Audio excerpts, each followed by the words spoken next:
കൂട്ടുകാട് പ്രദേശത്തെ 100ഓളം കുടുംബങ്ങളെ ഉൾപ്പെടുത്തി രൂപീകരിച്ച പൈതൃകം റെസിഡൻസ് അസോസിയേഷന്റെ വാർഷികാഘോഷം 2 ദിവസങ്ങളിലായി നടന്നു.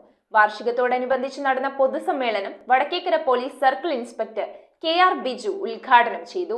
കൂട്ടുകാട് പ്രദേശത്തെ 100ഓളം വീടുകളെ ഉൾപ്പെടുത്തി രൂപീകരിച്ച പൈതൃകം റെസിഡൻസ് അസോസിയേഷന്റെ വാർഷികാഘോഷം 2 ദിവസങ്ങളിലായി ആൽബി മൂലൻ, മെൽവിൻ ജോൺ കൊല്ലമാപ്പറമ്പിൽ എന്നിവരുടെ വസതികളിൽ നടന്നു. അസോസിയേഷൻ പ്രസിഡന്റ് ബാലചന്ദ്രൻ നായർ അധ്യക്ഷത വഹിച്ചു. കേരളത്തിൽ ആദ്യമായിട്ട് റെസിഡൻസ് അസോസിയേഷന് ഒരു ഓഫീസ് ഉള്ളത് നമ്മുടെ ചേന്നമംഗലം പൈതൃകം റെസിഡൻസ് അസോസിയേഷൻ ആണെന്ന് പറയാൻ എനിക്ക് അതിയായ സന്തോഷമുണ്ട്.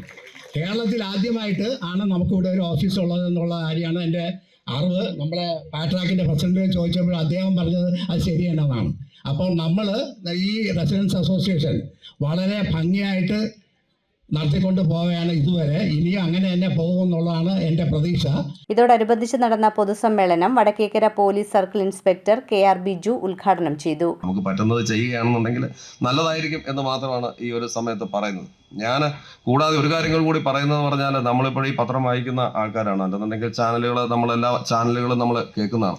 ഇപ്പോൾ ഒരു കാലഘട്ടം ഇങ്ങോട്ട് വന്നിട്ട് നമ്മളൊന്നും ചിന്തിക്കാൻ പറ്റാത്ത രീതിയിലുള്ള കുറ്റകൃത്യങ്ങൾ നമ്മളുടെ സമൂഹത്തിൽ ഇപ്പോൾ നടമാടിക്കൊണ്ടിരിക്കുകയാണ്. നിങ്ങൾക്ക് എല്ലാവർക്കും അറിയാം. നമ്മളൊന്ന് 1, 2 എന്ന് പറയേണ്ടതില്ല. വിവിധ തരങ്ങളായിട്ടുള്ള സംഭവങ്ങൾ. ഞാൻ 97 പോലീസിൽ കയറുന്ന സമയത്ത്, 2007 SI ആയിട്ട് സ്റ്റേഷൻ ചാർജ് വഹിക്കുന്ന സമയത്തൊന്നും നമുക്ക് ഈ കൊലപാതകങ്ങൾ എന്നൊക്കെ പറഞ്ഞാൽ, ഞാൻ 2007 കയറിയതിന് ശേഷം ഞാനൊരു 2013 ഞാനൊരു കൊലപാതകം കാണുന്നത്. പിന്നെ ഞാൻ കേൾക്കുന്നത് 2019 പക്ഷെ ഞാൻ ഇപ്പോൾ ഈ റീസെൻ്റ് ആയിട്ട് ഒരു കാലം എന്ന് വിചാരിച്ചു കഴിഞ്ഞാൽ ഇഷ്ടംപോലെ കൊലപാതകങ്ങൾ ഇങ്ങനെ അതും ഇതൊക്കെ ആയിട്ട് നടമാടിക്കൊണ്ടിരിക്കുകയാണ്. നിങ്ങൾക്ക് പത്രത്തിൽ ദ്വാര അതെല്ലാം മനസ്സിലാവുന്നതാണ്.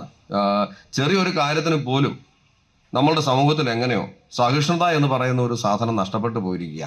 ചേന്നമംഗലം ഗ്രാമപഞ്ചായത്ത് പ്രസിഡന്റ് ലീന വിശ്വൻ, പാട്രാക്ക് പറവൂർ മേഖലാ president Rajan, ward member Manoj എന്നിവർ പങ്കെടുത്ത ചടങ്ങിൽ Paravur traffic police home guard TJ തോമസിനെ ആദരിച്ചു. ആഘോഷ പരിപാടികളുടെ ഭാഗമായി ഏർപ്പെടുത്തിയ സമ്മാന കൂപ്പൺ നറുക്കെടുപ്പും ചടങ്ങിൽ നടന്നു. കായിക മത്സരങ്ങളും കലാപരിപാടികളും സ്നേഹവിരുന്നും വാർഷികാഘോഷത്തിന്റെ ഭാഗമായി നടന്നു. രക്ഷാധികാരി Joseph Thekkinedath, president Balachandran Nair, secretary Deepa Johnson, treasurer Tomy MV തുടങ്ങിയവർ നേതൃത്വം നൽകി. News bureau, Paravur. Kopparambil ayurvedic hospital and research centre. ഉഴിച്ചിൽ, lumbar spondylitis, cervical spondylitis, disc bulging കൊണ്ടുണ്ടാവുന്ന ബുദ്ധിമുട്ടുകൾ എന്നിവ ചികിത്സിക്കാൻ വിദഗ്ധരായ ഡോക്ടർമാർ. Kopparambil ayurvedic hospital and research centre.